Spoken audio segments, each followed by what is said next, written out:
Hello, listeners. This is Lee Price. This is Will Ford from Football 365. And you're listening smartly to At the Bridge Pod, a Chelsea FC podcast, although I would describe it as the Chelsea FC podcast. Magical from Eden Hazard. Mata into a trap pass. What about that? In the middle, it's just behind him, but it's taken by Hakim. Matic with the ball driver. Matic takes the net off. Palmer, Joao Pedro, it's three, and Chelsea are running away with the FIFA Club World Cup final. Hat-trick hero, Cole Palmer wins an epic, sensational game. It's time for another episode of At the Bridge Pod, your number one Chelsea FC podcast. Coming up on this episode, it's time for the 2026 At the Bridge Pod Awards. And the award for the best catchphrase of 2026 goes to... Oh, welcome back everyone to another episode of At the Bridge Pod. I am your host Mike and I'm joining this virtual room filled with lions. It's back-to-back shows where we've got one less lion, but still, it's the Friday show on a Thursday. I've got Ollie, I've got Chris. Guys, what are you looking forward to this weekend? No bank holiday, it's just 2 days. Use them wisely. I got nothing. I'm sorry. I got nothing. I wanted to bring something, as I always often do, and unfortunately I got nothing. Wow. Yeah. In fairness, Ollie, I haven't got much better, so it's time to retire this segment, man. My God. Yeah, you can't feel too bad. I've got a couple of one-to-one coaching sessions on Saturday and Sunday. Aside from that, not a lot else really. I'll probably end up doing something, but I've got nothing planned. I'll get roped into doing something which will probably end up out in the sun again, which isn't ideal. I just don't know where to go. Shocking. I am disgusted with it. I'm shocked that no one has anything. What you got, Mikey? No, you're not.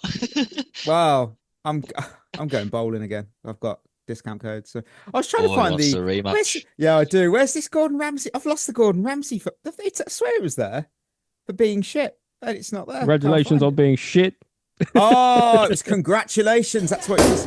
Congratulations for being shit. I named well it that. Well done for being shit, and well done for being shit. Yeah. What I do have I've got games of the weekend because that probably for the last time, maybe. Saturday, Champions League final. I don't really care. It's Arsenal, PSG, Puskas Arena. Lovely. Sunday, 2 huge games. First, we have the Women's FA Cup final between Brighton and Man City. That's at 3 p.m. And then at 6:30, it's Soccer Aid because England 11 take on the World 11. And I'm just burping there. Sorry. We've got stars there. It's actually really good this year. We've got Jill Scott, we've got Jermaine Defoe, Steph Houghton, Michael Essien, Dimitar Berbatov, and some celebrities sprinkled in. So it should be. Vidic is there as well. I always start thinking these players are playing like their prime selves, and they're really, really not. But they might do for one day. One day they might.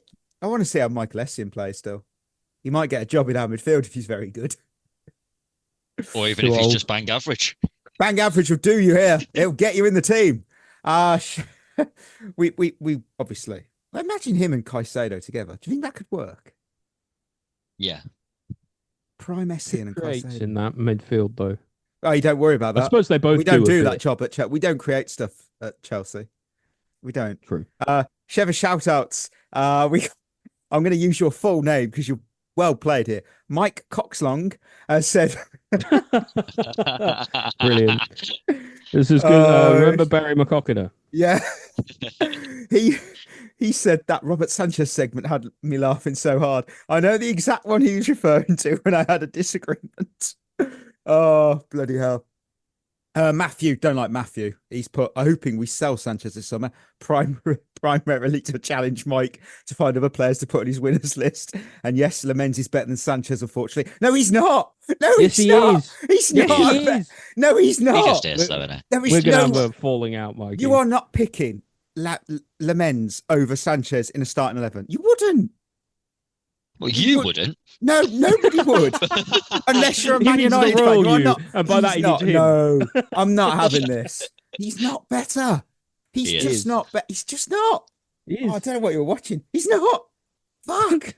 My word.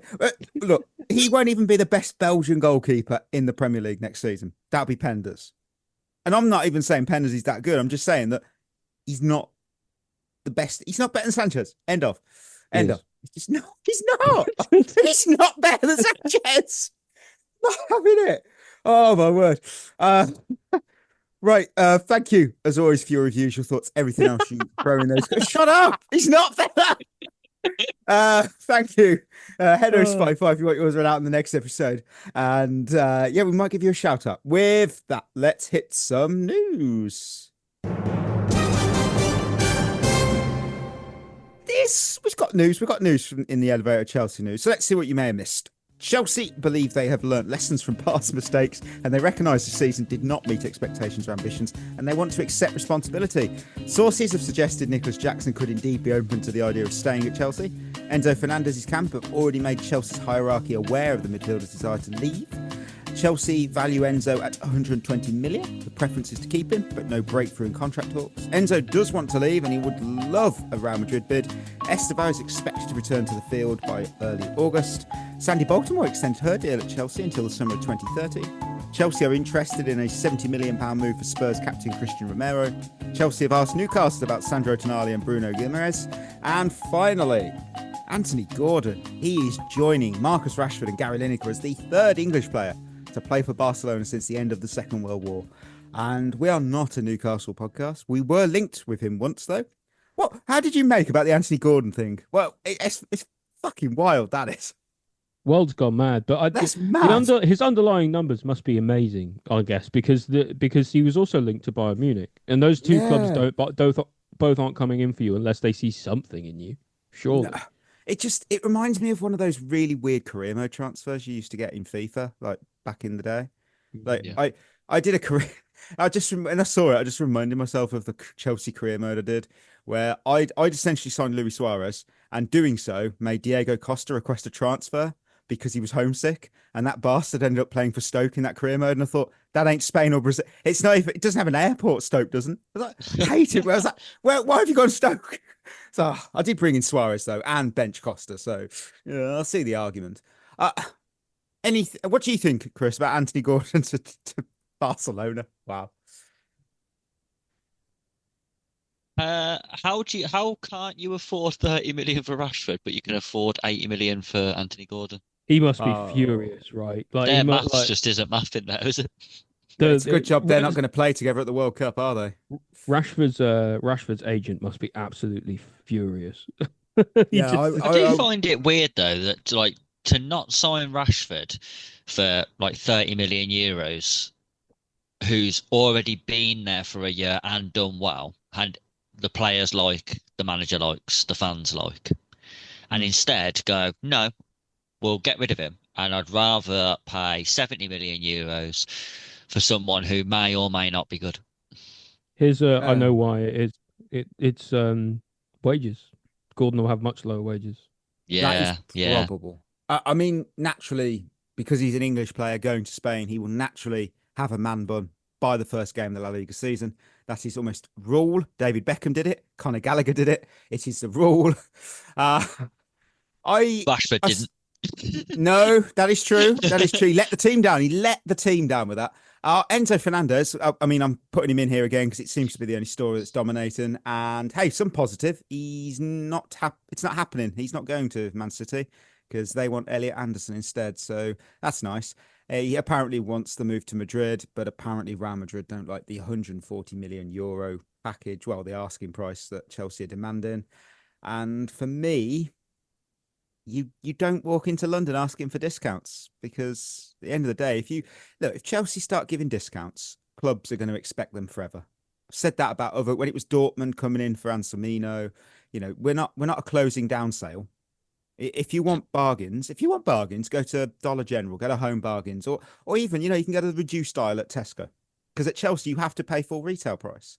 And Florentino Perez turning up asking for a discount on £100 million midfielder it's like walking into Harrods asking if there's a reduced section. There isn't. I wouldn't be gutted if he left. I want him to stay. That'd be nice. I don't think he's leaving. Who's going to get him now? I don't know. I'm so tired of this whole saga though. The issue what's going to happen here is Real Madrid will come in, say we want him. We'll say 150 million. They'll say no. They'll say we'll give you 80. We'll go, okay, 130. And they'll go, no. And then what will happen is the talks will die. It'll die down for 2 weeks. Enzo Fernandez will go on strike after the World Cup, refuse to come back for pre-season. We'll fuck about all summer, rehashing the same story over and over and over again until it gets to deadline day and we sell him to Real Madrid for 80 million. I don't think we're going to. I don't think we take a loss. I just don't see it. But if he goes on strike and doesn't come back, what do you do? It's either take 80 million or you've got a player, one of the highest earning players, doing nothing. The thing is, though, he can't really argue because his contract's his contract. And I know, but I think I wouldn't be shocked if he did it at Benfica, mate. Oh yes, you are right. I mean, he's a top player, absolutely for me. Is he world class? I don't think so. Do I think he's Real Madrid level? Talent wise, no. Personality wise, 100%, 100%. That's not a compliment, I think he'll fail at Real Madrid, to be honest. It's the attitude that's the reason I'm not 100% bought in on Enzo. Is as a player, yes, he does add to the team, and he has had a good season. It's just the attitude, it's the arrogance from both being on the pitch and off it, and it just gets on my nerves because it's whether it's his body language, obviously the speculation, the way certain controversies have been handled. We all know it doesn't scream leadership to me. And you're right, because he did it at Benfica, didn't he? And he's doing it now, and I'm like, yeah. And the thing is that there was Chelsea fans who really wanted Enzo Fernandez at the time, saying, "Oh, what isn't it good that he's doing that to Benfica because he really wants to come to us?" No, it isn't. For me, if I'm a buying club and I want to buy a player, if that player goes on strike at his current club to try and force through a move, I'll cancel it because you'll do that to us one day. Yeah. I've whenever a player has done that, I've always disliked it. It doesn't matter if I really want the player. I would still be like, no, you don't. It's not great. It's not a great look. And it's good for the drama, though. I know, but I never agreed with him being part of Chelsea's captaincy group behind Reece James, because a captain has to elevate the standard and calm situations down and represent the club. That's the job. And too often with Enzo, it's emotion and ego driving the car whilst accountability is sitting in the back seat. That's not a captain for me.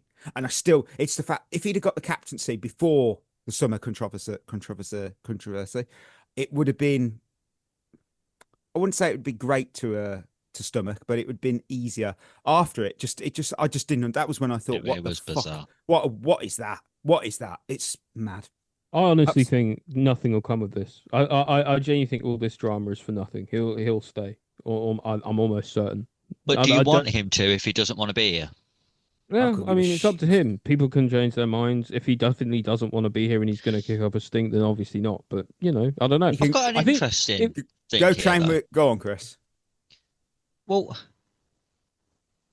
I would say over the last couple of years, I don't think anyone could have blamed most of our players for wanting to leave. Because we've got to the summer, we've appointed poor managers, we've signed poor players, and you look at it and think, fucking hell, we're going nowhere. Like, last summer, when you look at the people coming in, players like Liam Delap, I think I would have wanted to leave as well. I think most Chelsea fans wanted to leave the club last summer when we seen Liam Delap signing. The summer before that, you're bringing in Enzo Maresca, who's a championship manager. I can understand that. But we've just appointed a good manager. Everything coming out of the club is that we're going for better players, like those players you've just said who we're linked with. Yeah. Are a higher caliber player than what we've been signing. So it seems like the club are at a point where they've realised the way we was doing it isn't going to work, so we need to change it. But now it seems like more players want out than they did before.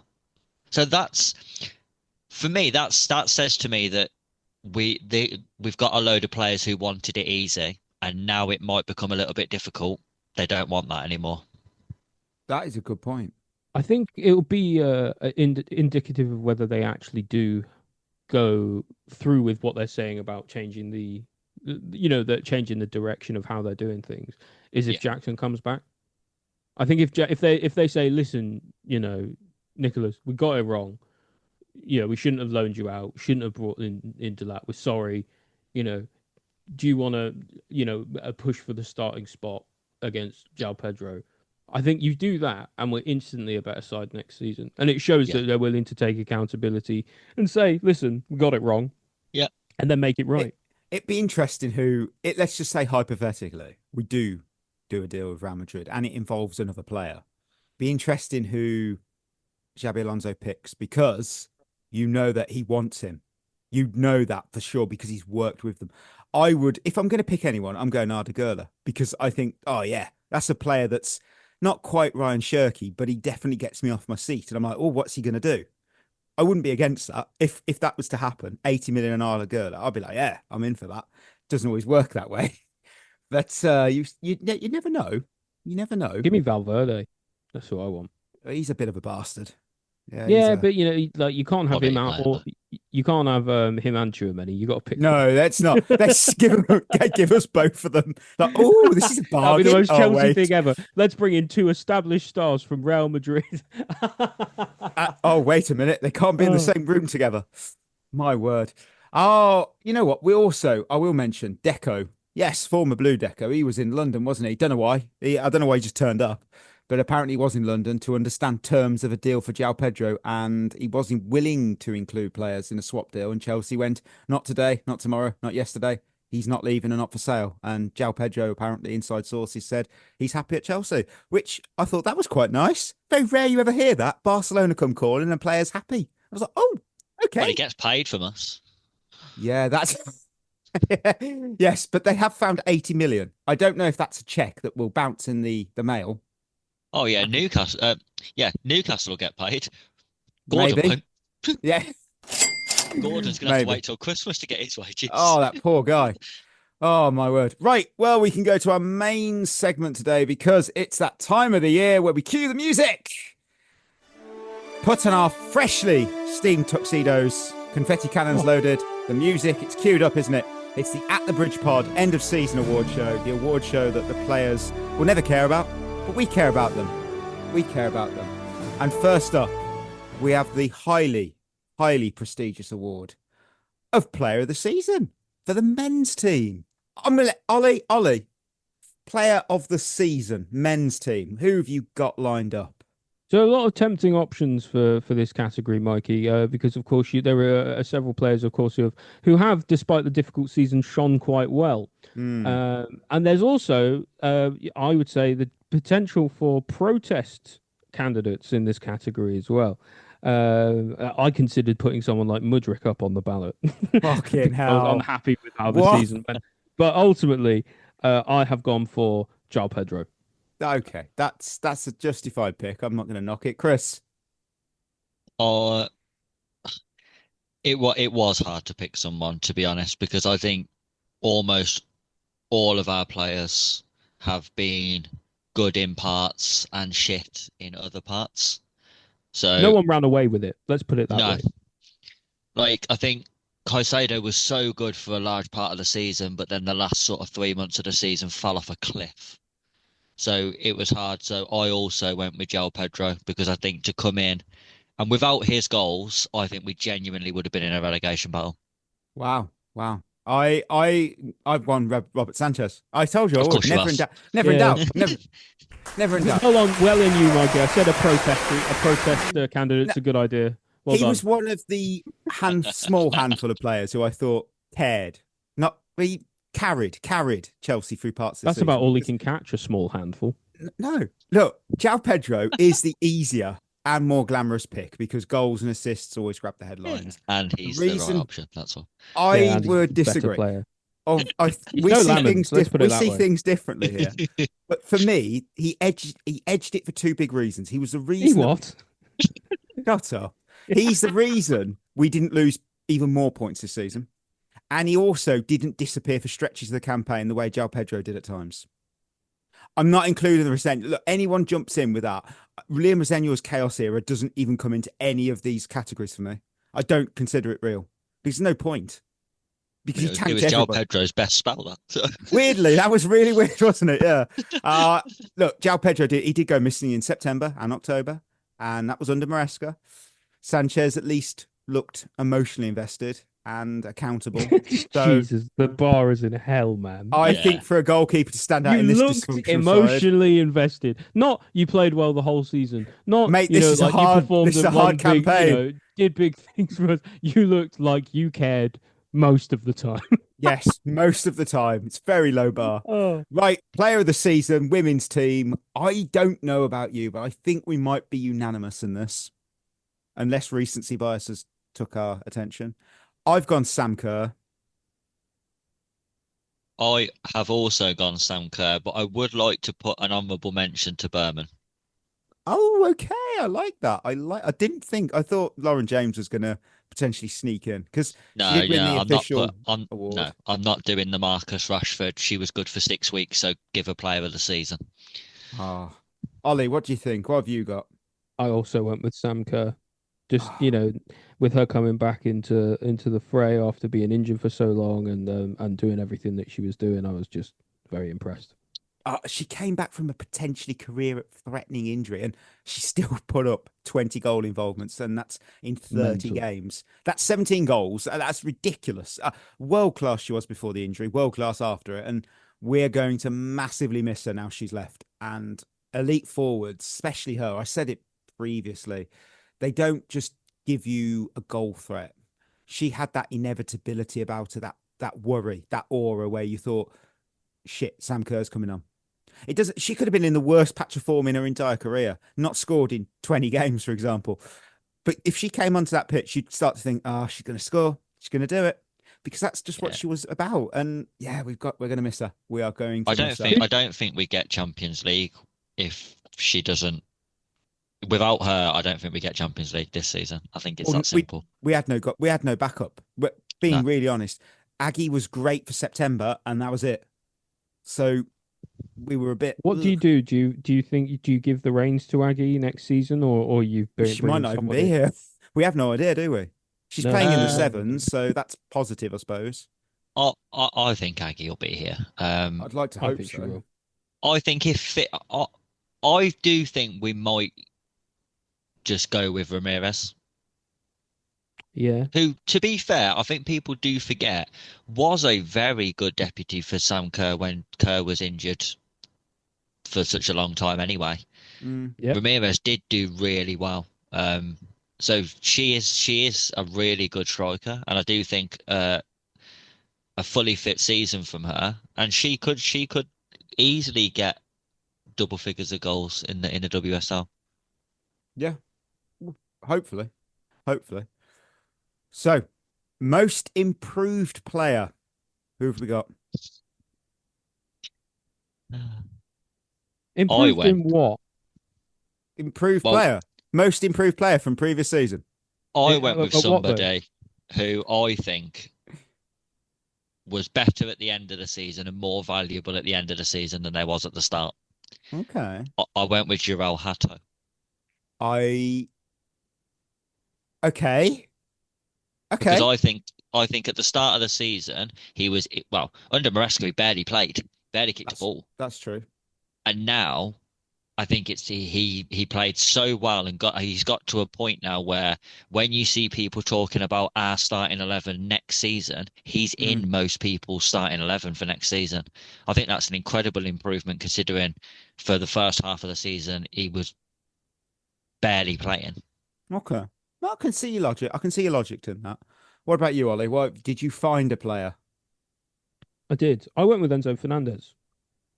Because I think season on season, I think this season has been his best season ever. I think his jump from last season to this season is bigger than anything any player has done from last season to this season. Okay.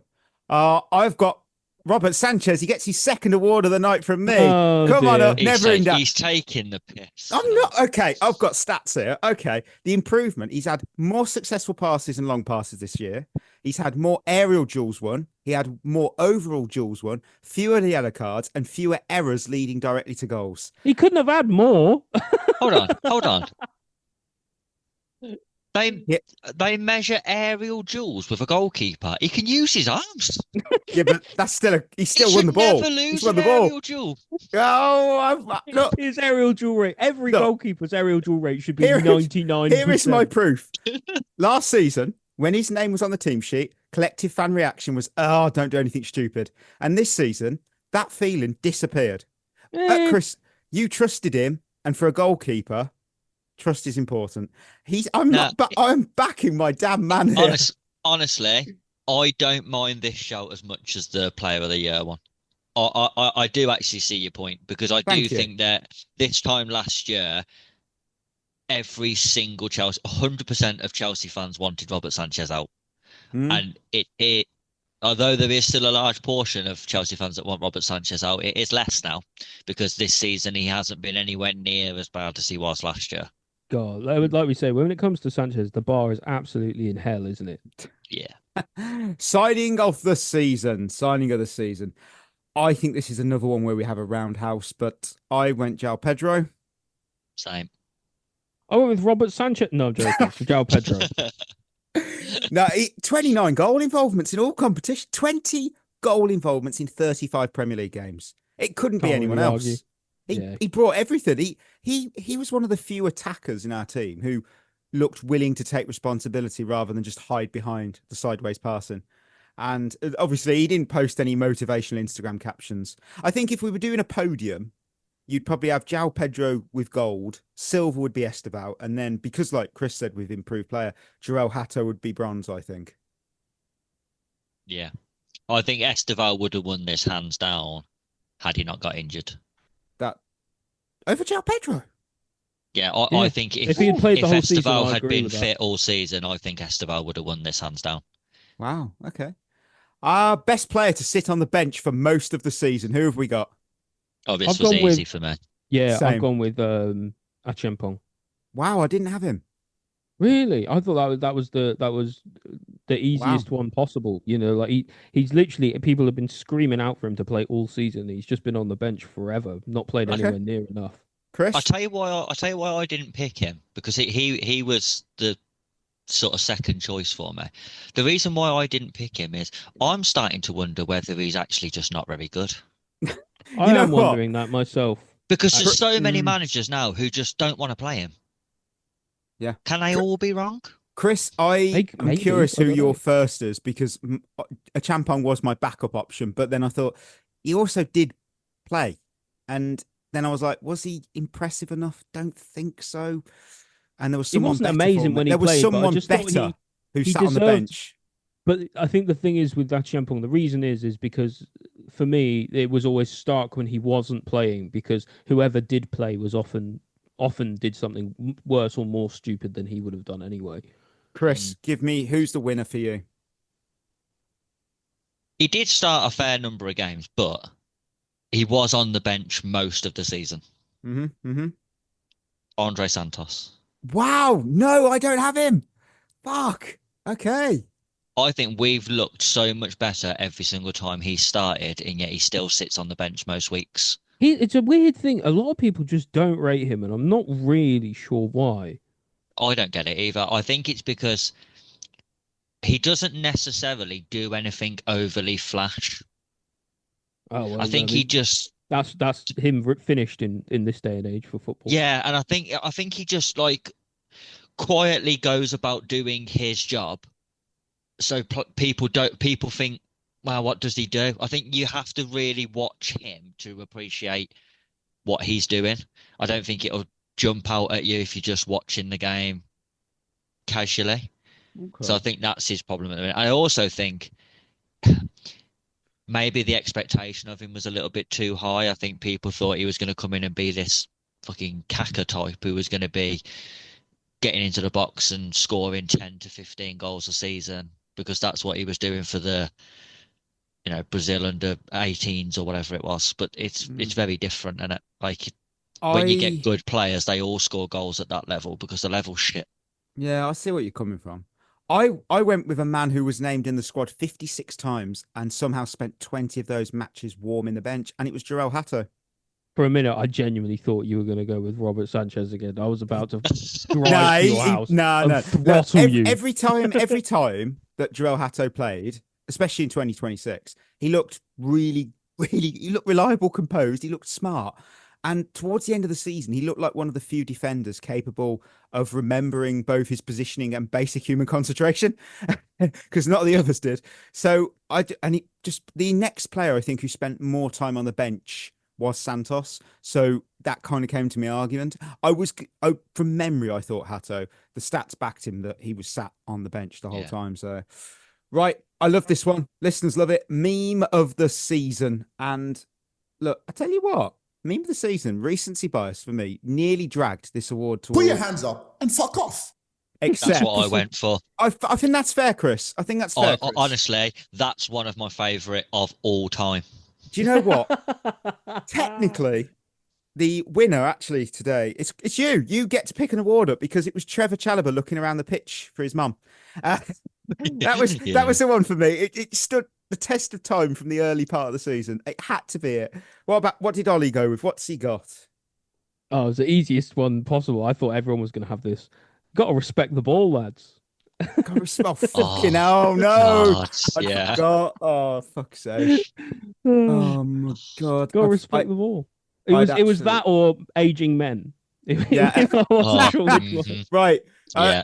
Now it's the most. It's not a real game.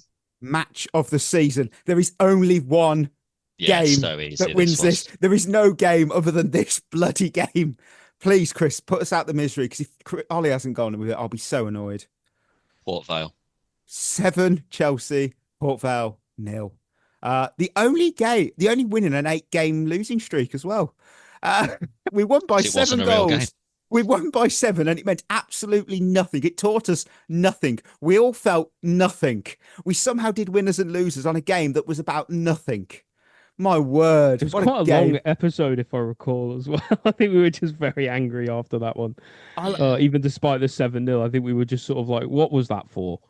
Port Vale, it was 1 hour and 12 minutes long. Yeah, it's pretty long. That is pretty long, considering most of the winners was scored. Yeah, scored. Scored. It's hard-hitting analysis people watch this show for. Yeah. Lucas Piazzon Award, which is the loanee who's absolutely going on loan again next season. Ollie, who have you got? Just so you know, Port Vale was my it's not a real game. Always got to be. Has to be. My one, Lucas Piazzon Award, loanee going on loan again next season. David Datro Fofana. What? Is he still with us? Yeah. I hate him so much. What a He can't be. He can't be. He is. No. I'm almost certain he is. Oh my word, he is. He only went on loan to Strasbourg. What the fuck? I forgot he played. He'll be going again next season. Who? You know it. I forgot about him. Oh, that's bad. Oh, Chris, who did you go with? Yeah, who? Wow. It's hard because we've got so many players out on loan. Have we? Well, we got 74 fucking players in the squad. It is hard to look past David Fofana, but yeah, you ain't wrong. I've gone with someone who he might leave though. That's the only issue I've got. Ooh. And I've got Anselmino. That is exactly who I have. It's a good shout. Yeah. Good spell. But I think he might leave Dortmund. Permanently. Well, he had a good spell, didn't he, at Dortmund? Got recalled, got sent to Strasbourg. I understand why we brought him back, because of obviously the little whispers in the ear, the sweet nothings to tempt him to stay in Germany.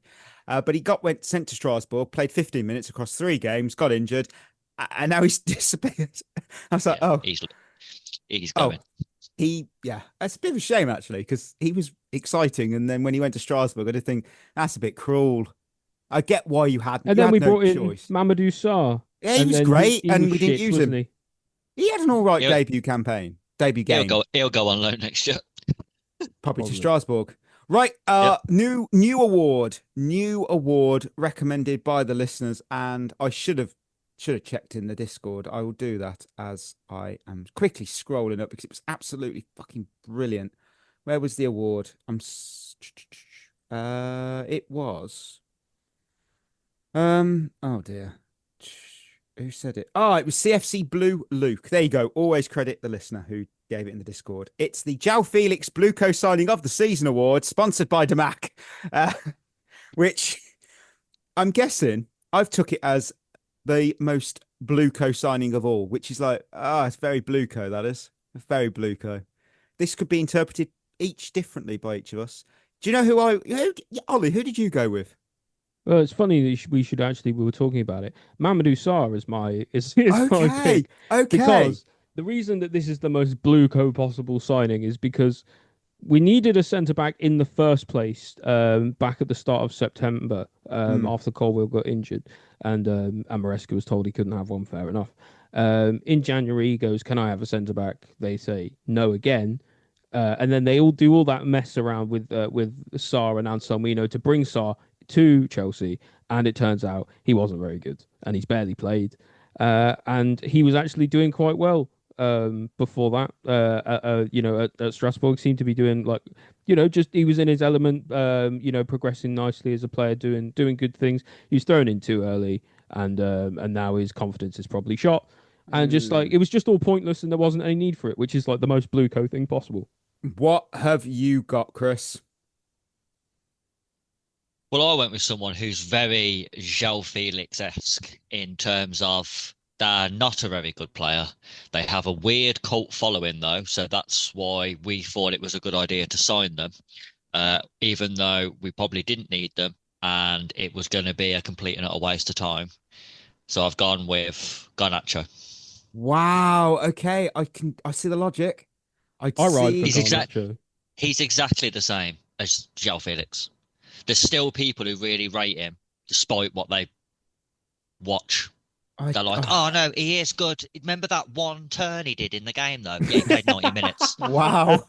To be fair, if you say Garnacho, all I think about is his celebration on the advertising hoardings and the goal against Everton, wasn't it? The ones against Cardiff. Yeah. Oh yeah, where he won us the game. Brilliant. Well done. Yeah. I mean the bicycle kick for Man United. So it's not even a moment in a Chelsea shirt. It's still a bloody good goal. What a goal that is. Oh my word. My winner for the Joao Felix Blue Co signing of the season award, sponsored by Damac, is Facundo Buonanotte. Oh my god, I forgot. Oh, that's it. Yeah, you've won. Yeah. Thank you. Look, it's a transfer that genuinely happened. It helped nobody. It didn't help the player. It didn't help the squad. It certainly didn't help Brighton. There was no idea what the plan was there. It's an incredible achievement in an efficiency, really.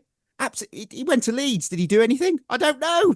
What an absolute... No. I got to watch this player in the flesh in Wolverhampton, and I can't tell you a single thing he did. I have no memory of what he did. It's amazing. What a player. Fucking hell. A player that he'll go down. What was we doing? He's going to be a Who Is That Former Blue in the future. Where you go, do you remember him? Oh, wow. If you wondered what happened when he went to Leeds, he obviously played in one Premier League game for Chelsea, and he went to Leeds in January, and he doubled that total. He went and played two games for Leeds in the Premier League, and one in a cup competition. So essentially, he did fuck all. So that's congratulations. And the problem is we're going to bring in someone like him and go, look, we got Premier League experience. Yeah. I just cannot believe that happened. Absolutely. What a transfer. One of those that happened. Well, travesty, more like. Well, yeah, you know. So now it's the biggest fan overreaction to anything. Overreaction, you think? I'm going to let Chris go first. I'm really curious if him and I are on the same wavelength for this. What was yours? Doesn't have to be Chelsea if you felt it was something else. But oh no, it is Chelsea, mate. Please, come on, please be. I've gone with something that I thought was a massive overreaction at the time, and is still an overreaction now. Okay. And it happened before the season even started. Oh no! Oh shit! Club World Cup. Oh, okay. I thought it was going to be me. We all know where I went. The Club World Cup. The response of our fans to beating PSG in that Club World Cup was massively overhyped for a pre-season tournament. And they still talk about it now. You still get fans now who are like, how are we finishing 10th? Look what we did to PSG. It was nearly a year ago in a one-off game. Get over it. Any team can beat any team in a one-off game. It means fuck all, because PSG, by the way, had come off like a 60-odd game season and had won everything. And do you know what they're doing this weekend? Playing the Champions League final. Do you know who isn't? Us. So that one-off game means fuck all. So stop talking about it. Jesus Christ. Nobody outside of Chelsea fans gives any credit or credence to that competition at all. But the thing is, PSG don't have the Club World Cup in their trophy cabinet. Champions League. Who wants one that? only, baby. Nobody wants Winners. that. We've won everything. Did they? Nope. What a joke. Yeah, they are a joke. We've got every trophy in European football. There's even ones you can't win anymore. I agree. Long live the Club World Cup. Look, I went with Enzo Maresca's sacking. Because at the time we had like you say people overreacted. In what sense? How could we let him leave? People Why didn't we back him? Just sacked Mourinho. Okay. Why didn't we offer him a better deal? Look, the board absolutely deserve criticism for many things, but some of the reaction to Enzo Maresca leaving was just revisionism. I can't. In 19 league games, let's point this out here. Let's just look at that alone. Chelsea took 7 points from his final 7 games. The football was very inconsistent. The team rarely looked structurally convincing. And even that Liverpool win has aged poorly once we've sort of realised that version of Liverpool was basically not the champions of old. The Barcelona game was amazing. But again, you've got to take into fact that that high line benefited us dramatically. And they were also down to had 10. someone sent off after about that also 15 helps. minutes. And then when you look, the discovery that there was conversations with City before Christmas about succeeding Pep. I think the reaction online made it sound like Chelsea had just allowed a prime Eden Hazard to leave on a free. Yeah. Yeah. The whole thing, the reaction now in hindsight is absolutely ridiculous. Because again, he was talking to a rival team who are a direct rival, and he was clearly going there. What you got to do? Yeah. What are you going to do? Yeah, we'll offer you a £1 billion a week. Mate, I'm still going to City at the end of the season. £1 billion, it doesn't matter. Yeah, we'll give him the players he wants, even though, you're not going to be here. So we're going to spend money on players that the next manager might not want. It was an overreaction. Ollie, what did you go with? I went with I went with Mikey every time that Robert Sanchez did his job. Fuck off. That's valid. Nah, he's had a good season. Yeah, but you do overreact when he makes a save, and it's a good save. Sometimes it is. Lamans would have made a better one. No, he would not. He's not better. He's not better than Lemons. No. Right. But my other one, honourable mention for that was just the first female coach of the men's team in top 5 leagues, and all of the reaction that came with all of that. It was just a total joke. And she absolutely hit it out the park. She kept them up, won games. They played decent. The first game that she took over, they didn't win the game, but they played so much better than they did the previous weeks. I should know. I was paying attention to the highlights when I actually said that I was going to take them on as my German team. Best, what was your highlight of the weekend? Ollie's is probably a quiet one. Yeah. Always. I've gone recency bias. And gone bowling when I actually won after 9 years. That's yeah. Plus, I also couldn't remember half of the other best highlights. There was some goals probably scored. No, there was some goals. Why we got to kill the damn segment, guys? No, never have. Right. What? Anyone else have anything else for highlights? I was gonna say Chris seeing Sam Kerr's last game for Chelsea. Oh, nice. I like that. I like that, Ollie. Thanks. It was either that or a quiet one. Yeah, quiet one then. Yeah. Mine would be the weekend my girls won the league. Oh, that's a good shout. I genuinely thought of that. Yeah, that actually deserves it. That was a proper proper. That was a proper Yes. achievement. That was a proud Five, moment. 5 years of hard work went into that. Damn right. Brilliant stuff. The Alan Hansen Award for the most ridiculous statement or hot take. I teased this earlier by accident when Chris mentioned about overreactions. I'm going to give this one to myself for predicting that Chelsea would win the Premier League and the Champions League double this season. Neither of those things happened. And neither of those things were even close to happening. And I get to relive it all again on the next episode when we go for our predictions review. Oh no, it's the scariest episode. I'm not of even the there. year. Mate, I know that I picked Ekatike as a flop. I already remember that. I don't know anything else I predicted. I know for a fact I had some stinkers this season. I picked some really, really bad players, I think. In the who to watch out for and stuff. Not great. What did you have, Ollie? What was your most ridiculous statement or hot take of the season that you... It was the narrative that continued into this season about saying how Wesley Fofana is our best defender. I cannot believe that concept persisted for as long as it did. Long may it be dead. Long may it be dead and buried, as is Fofana's future at the club. What an abysmal defender he is. Yes. What about you, Chris? I am really sorry, Mikey, but it's one of yours. That's justified. Go on. Yeah, and it's when you compared Robert Sanchez to Oliver Kahn and Dida. To be honest, you can barely compare him. I don't remember that. I actually don't remember that. You can really go back and listen to it because I remember people on the people on the Discord remember it. Believe me. Oh yes, I said if he was in that era. You was talking, you was talking specifically about shot stopping. Yes, I was. Yes, I remember. But still, I mean, come on. I tell you what, someone who has more time than I wish than us. Go back through and just listen to a couple of the old episodes. See if you pick out anything that's stupid that we've said, and put it in the Discord. Oh, there'll be some for all of us. Yeah. Oh yeah. From this season, starting from the Crystal Palace game, you can't include predictions because predictions is on its own thing. That's its own thing. Yeah, I agree. Yeah, I remember that. It was great. And finally, we come to the final award, the disappointment of the season, which is sponsored forever by Chelsea's 22-23 season. And we're changing that next year to Inspired Forever by Chelsea's 25-26 season. You know what? I want to say a massive congratulations to the entire Chelsea 25-26 Premier League squad because you've won an award sponsored by another disastrous season. I think that's absolutely outstanding work. Everyone on the stage at once.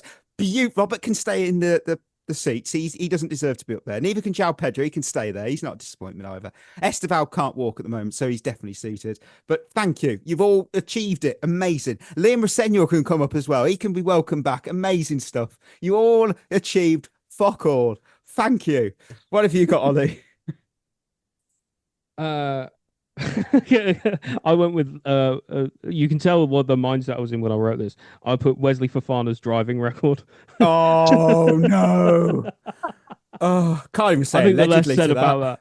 the less said about that, the better. You could have put the whole season in though, couldn't you? And that says it all. It's been such a rotten season, and we're so grateful that it's dead. I don't know any Chelsea fan who's actually less happy that we're playing less next season. Everyone's grateful for the fact that we're not going to play as much, because we don't have to watch as much. That's fair. Chris, round us off. This was so difficult because I think you could have put Maresca in here after after the Club World Cup. You've won a trophy. You are a disappointment. You are. I think you could have put the entire season in. I think you could have put all of the players in. But for me, the biggest disappointment this year, Cole Palmer. Okay. It's hard not to argue. It's hard not to agree. Because I just think he had that really bad end to the season before. But then he did look back to somewhat near his best during the Club World Cup. And in that pre-season, and then you thought, okay, and then he was just shit for the whole season, aside from maybe the odd moment here and there. But pretty shit for the whole season. And for me, that was the biggest disappointment, because I think when it's lasted so long, I genuinely feel like we've lost that player we had 2 years ago and we'll never see him again. And that's a big disappointment. No, that's justified. That is justified. Thank you, listeners. Those are our awards. Let us know in the Spotify comments what awards you would have given out at various categories. Might read some of those out in Shevva Shoutouts, actually. We'll go to Christmas questions. Let's see what the listeners have sent in. All from the Discord, actually. We've got Scott. Now that the season is over, how much can the season's failures be attributed to the Club World Cup win? Many said it would have an impact as the season wore on, but did it impact the end of season form? That is a bloody good question. And I remember when we did questions leading into the season, that was one of the ones I had. How will the Club World Cup affect our form in the season? Well, it could have tanked it, I guess. Maresca helped. Resenio definitely impacted it. I honestly think it did. And I think it did because of the effect it had on crucial players in our team. Moises Caicedo, by the end of this season, looked absolutely dead. So we essentially played without him, and we all know that all of our midfielders rely on him far too much. So when he isn't there, we're fucked. And for most of the second half of the season, he wasn't there because he was completely burnt out. And I think maybe Cucurella the same. That I just think we lost two of our best players, even though they were still playing. They could only play at 50%. So I do think it had an impact. Not an impact to a point where I think, without the Club World Cup, we'd have got top 4. We wouldn't, because the squad's still shit and the managers are still shit. But I do think it had an impact on those individual players, and that ultimately had a knock-on effect to results. No. What do you think, Ollie? Yeah, I think that broadly, when you look at it in terms of, God, I hate to say it, when you say sort of like, the double season, as it were, that which is a highlight for meme of the season, as well, as is the big summer. But when we're big summer blowout. But what I mean by that is we've basically played, if you look across all that time, we've played a lot of football and not had a lot of breaks in terms of the squad. The players have really not had much time at all because they had the Euros in the summer before, and then the full season, and the Club World Cup. And now this season, and then the World Cup is this summer, so a lot of players still aren't going to get a lot of rest this summer. What we really could have done with this summer was a local pre-season, either in the UK or in Austria, or where we've done it beforehand. Yeah. And what are we doing? We're going money to East Asia. Yeah, the East Asia and New Zealand and all the rest of it. So which probably means the players will be traveling around loads over the summer. They're not going to get the rest that they really need, even though so many of them are back from the World Cup, because they didn't get picked or whatever. And it means that we might have some of these issues going forward into next season. So it's one of the things we've got to watch out for early on next season, I think, is fitness. The Club World Cup is ultimately just part of that bigger picture. I know, but who needs a local pre-season when you can have money? Here comes the money.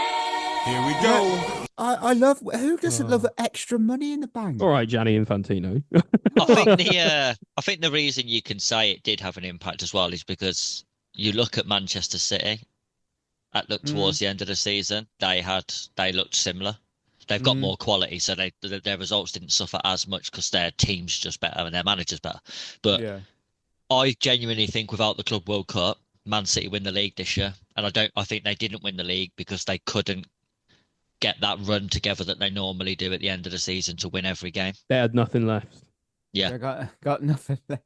I just looked at the episode description notes for when we did the questions, and it was, how will such a short rest between the Club World Cup and pre-season impact us? And I thought, that was one. And the next question was, can new signings like Hato, Delap and Joao Pedro make a significant impact? Well, the answer would be yes, no, yes. We'll round off Christmas question with JP, who's asked, what should Clear Lake do to show that they've actually learnt their lesson and help you feel secure and confident in the future of the club? Here, my biggest thing would be stop talking. Yeah, no more PR briefs. Whatever you're gonna do, get on with it and just do it. Stop trying to convince everyone. You won't convince everyone. Just get on with it. Yeah, I think they've already made a decent start by appointing Xabi Alonso in the first place. Yeah. I don't Yeah. think this time last year they never would have appointed Alonso. They just No, wouldn't. I agree that with he's not a project manager, is he? Yeah, so it shows that they are willing. I think if all of the rumours turn out to be true, I think that shows it. Who do we sign? If we go and sign again, someone from if our main signings this year are people from West Ham who have just been relegated, then they haven't learnt their lesson. Yeah. If our main signings this year are Bruno Guimaraes and Victor Osimhen, then you say, yeah, fair enough. They know what they're doing. They've learnt their lessons and they realise that we need some actually good players. It's crazy because we obviously already have 4 players joining us already. We've got Giovanni Quenda, who I think is he's a good player. He's a good player. You've got Dastan Sapayev from Kairat, who looked all right in the Champions League. He'll go on loan. Yeah. I was going to say he's not ready for the first team. No, you've got Emmanuel Omega, and my favourite player, who I got reminded about this week, who I'd completely forgot was even a real person, is Denner from Corinthians. I forgot about that. Completely forgot about that deal. He's another one. He'll go Strasbourg. He'll be like when we signed Wallace.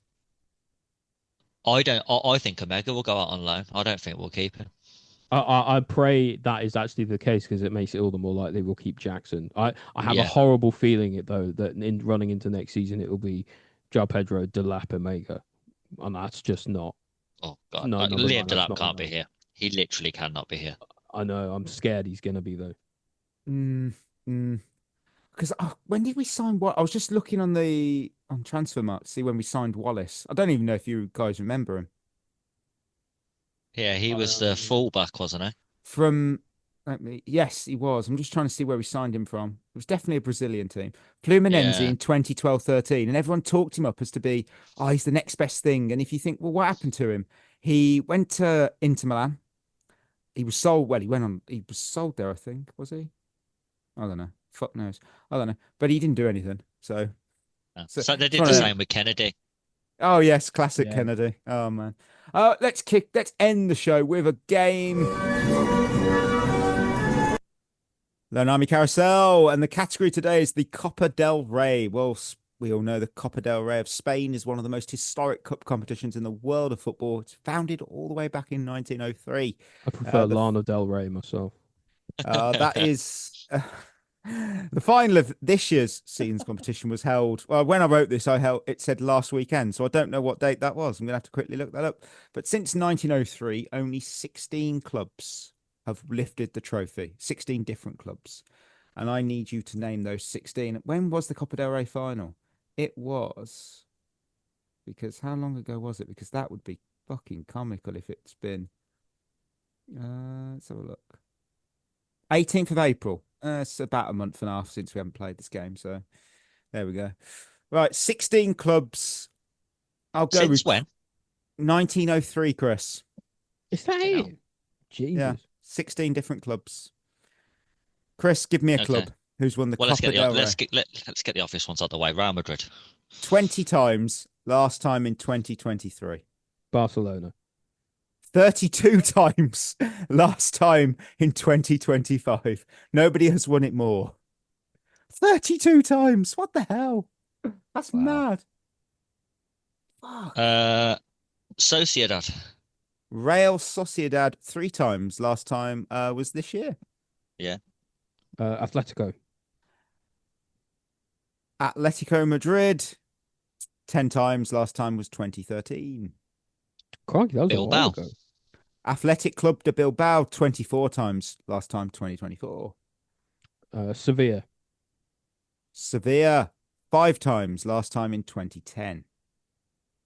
Real Betis. Real Betis 3 times. Last time was in 2022. Valencia. Valencia 8 times. The club, not Enna. No. Valencia 8 times in 2019.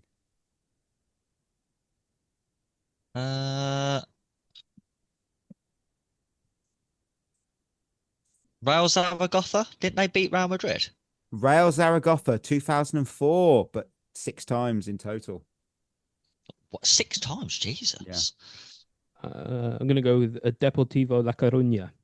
2 times. Last time in 2002. Espanyol. 4 times. Last time 2006. Now we're really down to the clubs that are unique. My word. Thinking now. This is hard. Elche? Unfortunately not. That means Chris picks up another win. It's 4 in a row for Chris. He's absolutely bossing it. Could you name any of the other clubs, Chris? Is Mallorca on there? 1 time, 2003. The other 4, you've got to be proper Spanish football aficionado to know the answer. I'll be honest with you. I had Mallorca just because Sammy Eto'o was there at one point. That's a justified reason. The first Arenas, who won it in 1919, they won it once. Do they exist anymore? I don't know. Club Celista de San Sebastian, 1 time in 1909. Racing Club Irun from 1913, and Real Union 3 times in 1927. But what I would say, Ollie, is we've done well there, because if there's anyone listening to this podcast who was like, "Oh, I'd have got Arenas," no, you're lying. Yeah, I prefer Wrestling Club Iran personally. It's honestly looking through the history of the clubs. Arenas do they exist? Yeah, they still exist. They still exist. And I'm looking at players who no one would I wouldn't recognize any of their names. They currently play in the Primera Federación. I don't know what league that is. That might be like their national league, right? That's Spain's version of Sunday League. Oh dear. It's mad because when you look at the groups, they're grouped into 5 different groups and there's like 20 teams per group. You're like, whoa, how does that work? My word. Well, listeners, we're in another episode. Thank you as always for tuning in. And before we go, don't forget, we're proudly partnered with Head in the Game, a mental health charity using football, sport, wellbeing, and community. You can always find out more at headinthegame.co.uk. Treat yourself well. Treat your friends well. Look after each other out there. We'll be back on Monday. We've got our pre-season predictions review where we hit every single one out of the park. Not a single bad take in any of those, as always. But until then, that'll be us signing off. You've been listening to At The Bridge Pod, a Chelsea FC podcast. Follow us on Twitter and Instagram by searching for At The Bridge Pod. And if you're listening on Apple or Spotify, leaving us a review is always appreciated.